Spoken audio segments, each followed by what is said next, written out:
Halo teman-teman, apa kabar nih? Semoga baik dan sehat terus ya. Ketemu lagi sama gua Lemonta. Sebelum mulai, kalau kalian suka sama channel ini, jangan lupa di like, komen, dan subscribe ya.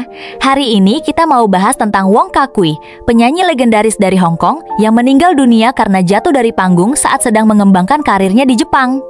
Di sebuah sudut kota Hong Kong yang padat dan riuh, lahirlah sebuah kisah tentang seorang anak laki-laki yang kelak akan mengubah wajah kancah musik Tiongkok untuk selamanya. Namanya adalah Wong Kar-wai, atau yang di kemudian hari juga dikenal dengan nama panggung Jepangnya, Koma Wong. Lahir pada tanggal 10 Juni tahun 1962 di Hong Kong, Britania Raya, dengan akar leluhur yang berasal dari kota Taishan, Provinsi Guangdong. Kehidupan Wong Kar-wai bermula dari kesederhanaan yang menuntut perjuangan.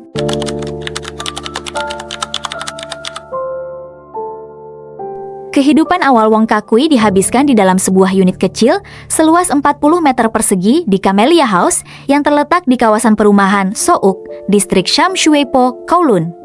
Di ruang yang sangat terbatas itulah, keluarga kelas pekerja yang terdiri dari 7 orang berdesakan dan berbagi kehangatan. Wong Kar-wai adalah anak keempat. Ia memiliki seorang kakak laki-laki, 2 kakak perempuan, dan seorang adik laki-laki bernama Wong Kar-kyang, yang kelak akan menemaninya mengarungi kerasnya dunia panggung. Sebagai seorang anak, Wong Kar-wai dan adiknya Wong Kar-kyang dikenal memiliki sifat yang sangat keras kepala dan nakal. Orang tua mereka yang bekerja keras untuk menghidupi 5 orang anak, pada awalnya sangat menentang gagasan anak-anaknya bersentuhan dengan dunia musik.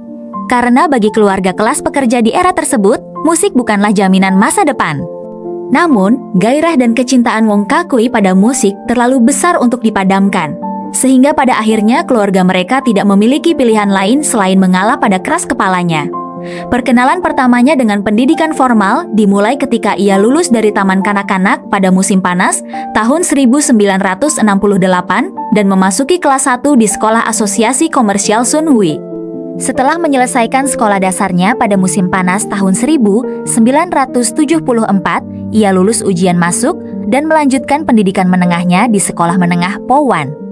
Pada masa-masa pertumbuhan inilah, benih-benih musik mulai tertanam di jiwanya. Secara tidak sengaja, di pesta-pesta yang sering dihadiri oleh kakak-kakak perempuannya, Wong Kar-wai kecil terpapar oleh dentuman musik rock Eropa dan Amerika era 1970-an. Alunan nada dari band-band legendaris seperti Deep Purple, Led Zeppelin, Pink Floyd, serta pesona penyanyi Inggris David Bowie, perlahan tapi pasti mulai merasuki dan membentuk DNA musik dalam dirinya.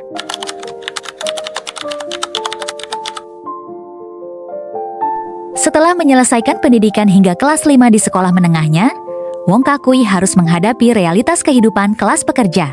Ia tidak langsung menjadi seorang bintang. Ia harus bertahan hidup dengan melakoni berbagai macam pekerjaan kasar dan administratif. Tangan yang kelak akan memetik melodi-melodi abadi itu harus terlebih dahulu merasakan kerasnya pekerjaan sebagai asisten kantor, teknisi perangkat keras dan perpipaan, pemasang jendela aluminium, teknisi pendingin udara, hingga penata dekorasi panggung untuk sebuah studio televisi. Ia bahkan sempat bekerja sebagai agen asuransi di Causeway Bay, sebuah pekerjaan yang didapatkannya melalui perkenalan dengan seorang teman bernama Yip Sai-wing yang kelak menjadi rekan satu bandnya. Titik balik dalam hidupnya terjadi pada musim panas tahun 1979 ketika ia berusia 17 tahun. Saat seorang tetangganya pindah rumah, Wong Kar-wai menemukan sebuah gitar akustik kayu bekas yang ditinggalkan. Gitar usang itu menjadi alat musik pertamanya. Dengan belajar secara otodidak, ia mulai menyelami dunia nada. Ketika hasratnya meningkat untuk beralih ke gitar listrik, ia mengumpulkan uang untuk membeli sebuah gitar Fender Stratocaster bekas berwarna merah dengan leher dari kayu maple. Dengan semangat menggebu, ia bergabung dengan sebuah band kecil sebagai pemain gitar ritme. Namun, sebuah insiden yang melukai harga dirinya terjadi. Sang gitaris utama di band tersebut dengan kejam mengejek dan menertawakan kemampuan bermain gitar Wong Kar-wai yang dianggap sangat buruk. Alih-alih hancur, ejekan itu menjadi bahan bakar yang membakar ambisinya. Ia bertekad dan bersumpah di dalam hati untuk berlatih dengan sangat tekun hingga ia bisa menyamai, bahkan melampaui keahlian orang yang telah meremehkannya tersebut.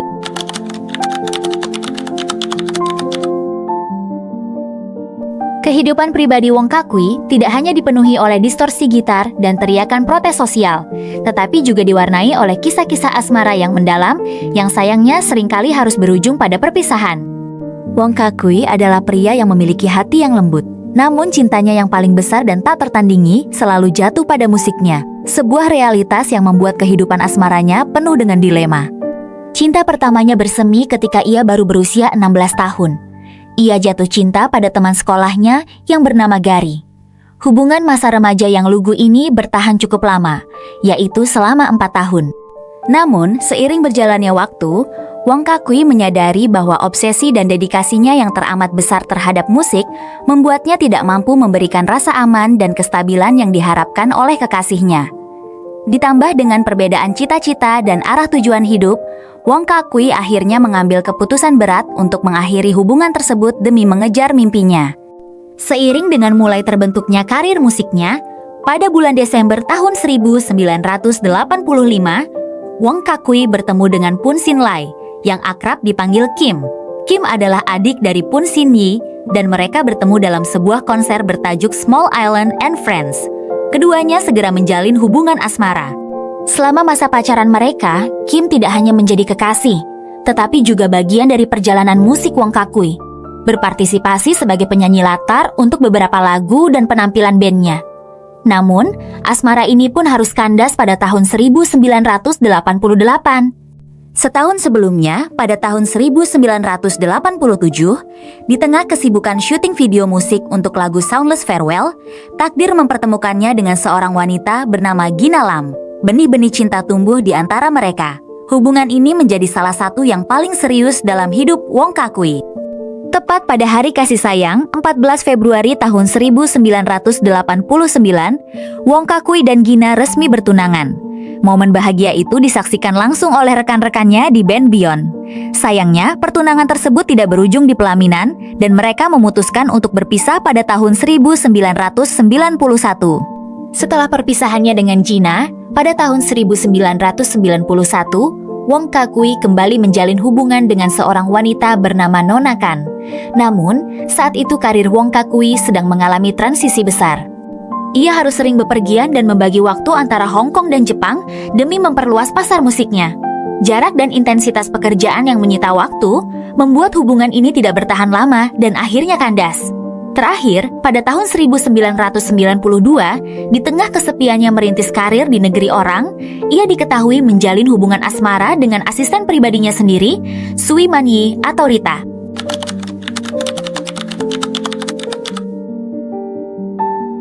Perjalanan karir Wong Kak-kui tidak bisa dilepaskan dari band yang ia bangun dengan sepenuh hatinya. Pada tahun 1981, melalui perkenalan dari pemilik toko musik Kalam, Wong Kak-kui berteman dengan drummer Yip Sai-wing. Bersama dua teman lainnya, Tang Wai-him yang kemudian menjadi gitaris utama, dan Lee Wing-chiu yang kemudian menjadi basis, mereka membentuk sebuah band. Tang Wai-him lah yang mencetuskan nama Beyond pada tahun 1983 saat mereka mengikuti sebuah kompetisi. Nama itu tidak dimaksudkan untuk mengalahkan orang lain, melainkan sebuah filosofi teguh untuk selalu melampaui diri mereka sendiri. Setelah beberapa pergantian anggota, termasuk adiknya Wong Kak-kyang yang masuk menggantikan basis sebelumnya, dan bergabungnya gitaris Paul Wong serta Lau Chi-yuen, formasi klasik Beyond akhirnya terbentuk. Terdiri dari Wong Kak-kui sebagai vokalis dan gitaris, Yip Sai-wing sebagai vokalis, pemain drum dan perkusi, Wong Kak-kyang sebagai basis, dan Paul Wong sebagai vokalis dan gitaris. Masa-masa awal mereka adalah periode underground yang sangat keras. Mereka harus membiayai sendiri konser mereka, menyewa tempat, membagikan tiket, hingga memproduksi kaset debut mereka yang berjudul Goodbye Ideal pada tahun 1986. Namun, kepribadian Wong Kak-kui yang teguh, berani, belak-belakan, dan seringkali menantang arus bawah sadar industri hiburan mulai memicu berbagai dinamika. Wong Kak-kui sangat kritis terhadap kancah hiburan Hong Kong. Ia pernah melontarkan pernyataan yang sangat tajam dan kontroversial. Hong Kong tidak memiliki kancah musik, yang ada hanyalah industri hiburan. Ia merasa frustrasi karena industri saat itu terlalu memuja popularitas penyanyi idola, mengabaikan musikalitas, dan merampas kebebasan kreatif musisi independen. Ia adalah jiwa dari Beyond, seorang pemimpin yang membagikan porsi vokal utama kepada rekan-rekannya alih-alih memonopoli ketenaran untuk bersolo karir. Sebuah sifat langka di tengah ego para bintang besar. Konflik batin terbesar Wong Kak-kui terjadi ketika Beyond akhirnya menandatangani kontrak komersial dengan Cinepoly Records pada tahun 1988 demi menjangkau pendengar yang lebih luas. Pihak label menuntut kompromi. Para anggota yang tadinya berpenampilan garang sebagai rocker underground dipaksa untuk memotong pendek rambut mereka, mengenakan setelan jas, dan melembutkan gaya musik mereka agar lebih mudah diterima oleh pasar mainstream. Meskipun strategi ini sukses besar dan berhasil membawa karya-karya mereka seperti The Great Earth memenangkan penghargaan, Wong Kak-kui dan Beyond harus menghadapi hujatan yang luar biasa menyakitkan dari para penggemar lama mereka. Wong Kak-kui dicap sebagai pengkhianat rock yang telah menjual cita-cita dan prinsip demi uang dan ketenaran. Tuduhan ini sangat melukai perasaannya, namun Wong Kak-kui berdiri teguh. Ia percaya pada filosofinya sendiri. Untuk bisa memainkan musik yang benar-benar mereka cintai di pasar yang sudah sangat terkomersialisasi, mereka harus terkenal terlebih dahulu. Jika tidak ada yang mendengar mereka, pesan mereka tidak akan pernah tersampaikan. Berkat keteguhannya, ia berhasil menyisipkan lagu-lagu dengan tema yang jauh melampaui romansa picisan. Seperti Glorious Years yang ia persembahkan untuk pejuang anti-apartheid Nelson Mandela setelah kunjungannya ke Afrika, serta Amani yang menyerukan perdamaian dunia menggunakan bahasa Swahili, dan Face Party yang dengan berani menyindir kebobrokan sosial. Secara karir, prestasi Wong Kak-kui dibuat dengan sangat gemilang, namun sederhana dalam niatnya, menciptakan musik dari hati. Dari album Arabian Dancing Girl, Secret Police, hingga Beyond 4 dengan lagu hit Truly Love You. Sebuah penghormatan untuk kasih sayang ibu, Wong Kak-kui menciptakan ratusan karya yang merajai berbagai tangga lagu dan memenangkan puluhan penghargaan emas Tiongkok. Ia juga melebarkan sayapnya sebagai aktor dengan peran menonjol sebagai gangster Mao Chai dalam film berjudul Cage Man yang memenangkan film terbaik di penghargaan film Hong Kong.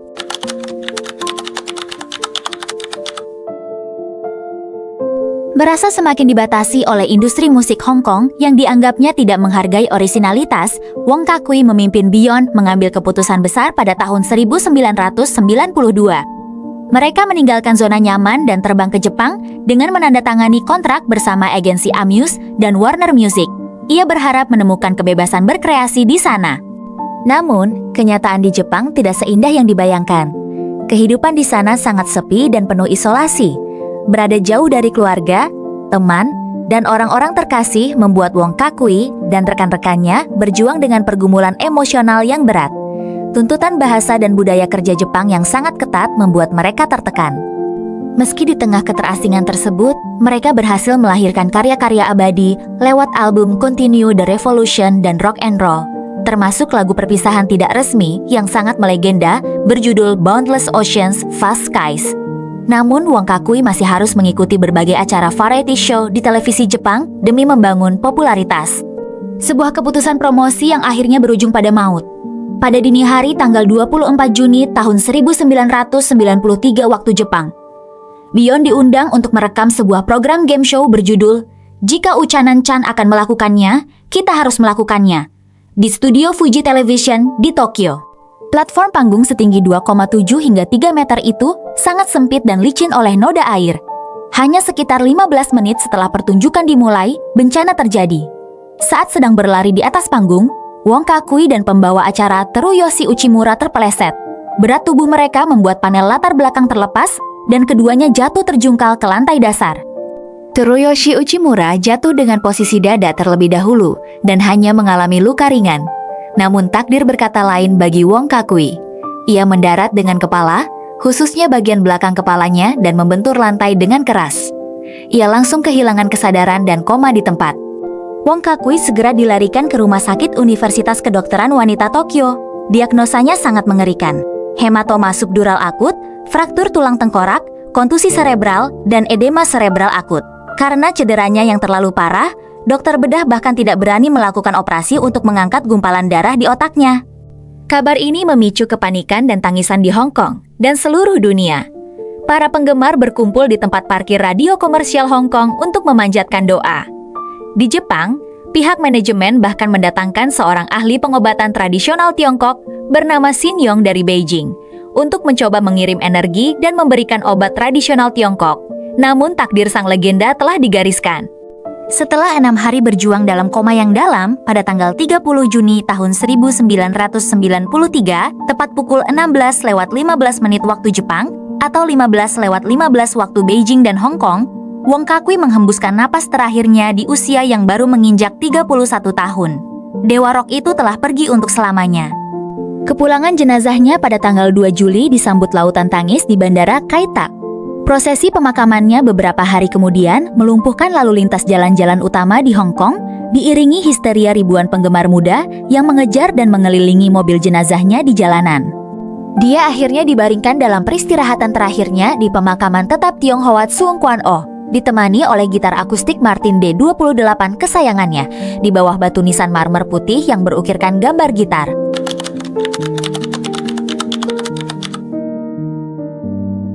Kematian Wong Kakui meninggalkan lubang yang tak akan pernah bisa diisi. Beyond, yang hancur berkeping-keping, mencoba melanjutkan langkah sebagai trio. Namun, tanpa jiwa dan pemimpin penengah mereka, keretakan perlahan mulai muncul. Perbedaan arah artistik mulai meruncing antara adik Wong Kakui, Wong Kakiang, dan Paul Wong.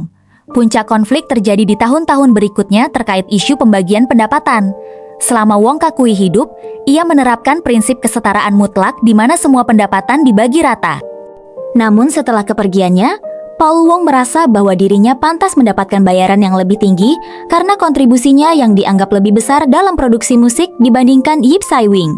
Sementara Wong Kakiang bersikeras mempertahankan filosofi keadilan yang diwariskan kakaknya.